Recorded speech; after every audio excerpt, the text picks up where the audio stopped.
No intro needed, man. Let's get right to today's video, man. Welcome back to the Protest Sport. It was your boy Tony back on the video. If I get to already got, if I got to right now, guys, open doors, people, all guys, you name prevent. Today's video got another one for y'all.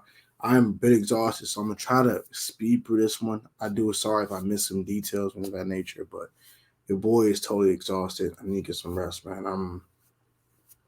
I ain't feeling my 100% best right now, so excuse me if I might cough or something like that in the middle of the video, or if I kind of sneeze or whatever, or something's up, or if I pause or whatever. Just let me know now. Sorry about that. I want to apologize before I get to this video. But I'm going to react to Ron Rivera's presser during the owners' meetings and him dropping some gems and things of that nature. So let's start with the offensive line. So he talked about the offensive line a little bit. JP Philly brought up Andrew Norwell, and, he kind of dismissed it very quickly. So, Andrew's going to be here, da-da-da. That's telling me he's going to probably get cut. I believe Andrew Norwell won't be here much longer, but whatever, fine. We did bring up the left guard position, and he said right now, currently, it'll be a battle between Sadiq Charles, our 4-year veteran out of LSU, the one we drafted in 2020, with the 4th round pick in the 2020 NFL draft, post Trent Williams trade. If you guys remember that one very, very, very vividly. And also our rookie our sophomore now left guard, in Chris Paul. So you talk about how both of them had good play strength, both of them are very explosive athletes, both of them can get out in space, things of that nature. And he wants to see who win the job between the more experienced guy or the less experienced but more upside type of guy here in Chris Paul. So that was a very interesting nugget to take out of this press conference as well. And he said that Jacoby Brissett is going to come and compete, unquote.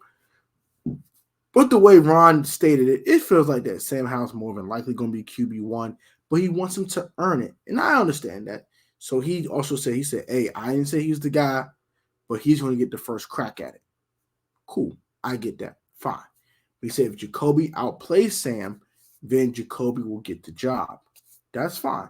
But I think they want Sam to be the guy. So that's something you guys want to keep in mind too. Might be some slight bias there, but I do think that they want Sam to be the guy here in Washington, at least for this season. And if he can prove that he's the guy for more of a longer term, then that'll be great. If not, then it is what it is. Another thing he talked about was the way that the roster is constructed with the quarterback hits being so low on the cap that they can bring in more players. I wish they would do more and hurry up and do more. I didn't even bring up tackle or anything like that. Maybe switching the tackle position up a little bit. They didn't really talk about kicking Cosme inside or who's the starting right tackle in Washington yet. But they'll probably go ahead and try to contemplate on in camp. So we'll see how that goes. But I think Wiley and Cosme on the right side regardless. Nick Gates will probably be a backup or be the starting center, depending on what they want to do with Chase Roulier. They didn't talk about that. I might have skipped over that part in the presser, or they didn't talk about it. I didn't watch the entire presser, so kind of, take some film with grain of salt. I just want to watch the most important parts, try to get to the most important parts, and try to get the best nuggets I can get out of the situation. Next thing he brought up was the cornerback position and look and see if we want to get younger at corner. He said yes, and he also said he wants a guy with good ball skills who can drive on the ball and who can force more takeaways. I think that guy is Christian Gonzalez from Oregon, or it could be Devon Witherspoon from Illinois as well. So those are guys that are probably looking at the guys that can drive the ball, force takeaways, force turnovers, things of that nature. Those are guys they're probably looking for at the 16th pick in the 2023 NFL draft, or even during the draft in general. So something you want to keep in mind. Remember what he's looking for in corners. I think we definitely need a nickel. I think another guy that you can probably even trade for, like I said, is Desmond King. That's someone that should probably look into as well, just because he doesn't fit the timeline with the team that he's on. He's about to be 29 years of age. I think you can go get a guy like Desmond King on a 1-year deal. Just see what he has, and if it doesn't work, then he's a free agent. You get a comp pick and move on with your life.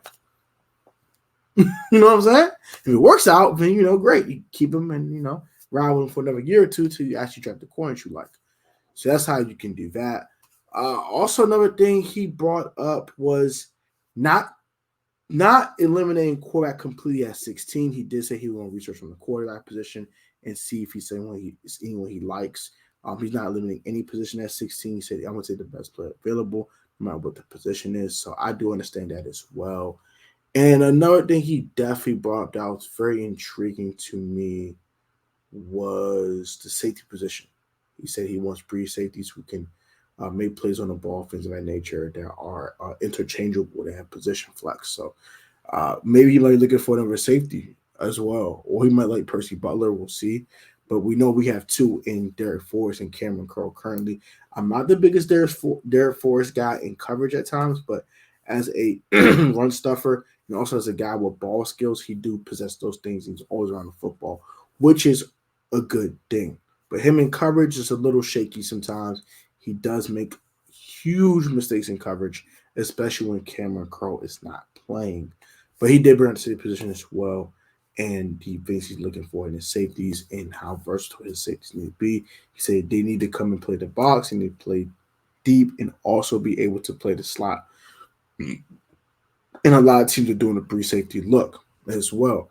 Also, he was talking about the defensive lineman and sometimes had to play coverage at times and switching from a more like a 5-2 type of defense to more of a 3-4 type of defense to throw teams off and kind of throw them off their rhythm. But those are the things I definitely got from this as well. And he really likes Jacoby Brissett. He was saying he was really happy to pick him up.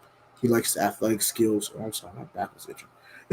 But yeah, he likes his athletic skills. He likes the fact that Jacoby makes good decisions most of the time and things of that nature as well. So those are things he likes about Jacoby: his athleticism, his good decision making, and also his experience and the fact that he's really good with young quarterbacks. So I think he's going to push Sam and help him become the guy that they want him to become in Washington. And he really likes Sam Howell. He also brought up the Pro Football Focus guys, him talking to them at the Super Bowl and saying that what kind of grade did they have come out in 2021. And they also stated that he had a first or second round grade on one Sam Howell. And you can be looking at the 2022 grades. A lot of people had a second to third round grade or Sam Howell as well. So he's not just your typical fifth round pick and not this wild shot everybody thinks he is. So that's something that he wanted to bring up to you as well. He likes Sam a lot. He thinks Sam can get it done. And he saw him develop throughout the season and throughout training camp, things of that nature. He likes how he's been developing so far. And also, he liked what he saw in the Dallas game. So, some things you want to keep in mind, or some quick nuggets for you guys. Hope you guys enjoyed this video. Like, comment, subscribe to the Protest Sports Network. Also, subscribe to my second channel. It's called Life for Tone. Also, down in the description down below. Subscribe to all my bros channels down in the description. And follow my guy, David on the daily on Instagram. Who guys enjoyed this video? I'm sorry if I was a little hoarse or couldn't really get the message out to you guys as soon as possible, or if I was talking too fast at times. I do apologize about that. You guys be easy, be safe, stay healthy, and I will catch you guys on the next video. Peace, love, and blessings to all of y'all, and I'll catch you on my next upload. Until then, protect fans like always. Be easy, be safe, and catch you next. Peace, love, and blessings, man. I love y'all. Be easy.